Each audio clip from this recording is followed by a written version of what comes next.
Hello, അപ്പോൾ നമുക്കിന്ന് ചെറിയൊരു ബർത്ത്ഡേ ഫംഗ്ഷൻ ഉണ്ട്. അപ്പോൾ അതിന് വേണ്ടിയിട്ട് പോവാണ്. പിന്നെ നമ്മുടെ റോഡൊക്കെ കോളമായിട്ട് കൺവേർട്ട് ചെയ്ത് കാരണം പാറക്കുട്ടീനെ ഏട്ടൻ എടുത്തിട്ടാണ് കേട്ടോ കൊണ്ടുപോകണം. അങ്ങനെ നമ്മൾ ദീപാഞ്ജലിയിലെത്തി. ഇതാണ് നമ്മുടെ ബർത്ത്ഡേ ബോയ്. ദീപാഞ്ജലിയിലെ വൺ ഓഫ് ദ ഡയറക്ടർ മിഥുൻ്റെയും അവിടെ തന്നെ ഡോക്ടറായിട്ടുള്ള മിഥുനയുടെയും മകനാണ് അയൂബ്. നമ്മൾ 5 മണിക്കാണ് പോയത്, പക്ഷെ കേക്ക് കിട്ടിയത് 6 മണിക്കാണ്. കാരണം ആളുകളൊക്കെ എത്തി തുടങ്ങുന്നേ ഉണ്ടായിരുന്നുള്ളൂ.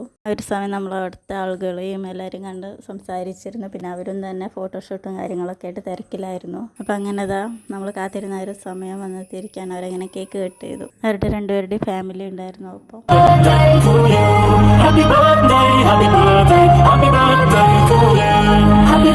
അപ്പം അങ്ങനെ കേക്കൊക്കെ കട്ട് ചെയ്ത് നമ്മൾ ഗിഫ്റ്റൊക്കെ കൊടുത്തിട്ടുണ്ടായിരുന്നു. അത് കഴിഞ്ഞ് പാറക്കുട്ടി ആ കേക്കൊക്കെ കൊണ്ടുവന്ന് അവൾ തന്നെ ഇരുന്ന് കഴിക്കുകയാണ്. അത് കഴിഞ്ഞപ്പോഴേക്കും നമ്മുടെ ഫുഡ് എത്തി. അങ്ങനെ ഫുഡൊക്കെ കഴിച്ച് ഐസ്ക്രീമും കാര്യമൊക്കെ ഉണ്ടായിരുന്നു. കുറച്ച് നേരം അവിടെ ഇരുന്നിട്ട് നമ്മൾ പിന്നെ വീട്ടിലേക്ക് പോയി. അത് കഴിഞ്ഞ് ഏട്ടൻ്റെയും ഫ്രണ്ട്സിൻ്റെയും വകയുള്ള കലാപരിപാടികളാണ് നിങ്ങളിപ്പോൾ ഈ കണ്ടുകൊണ്ടിരിക്കുന്നത്.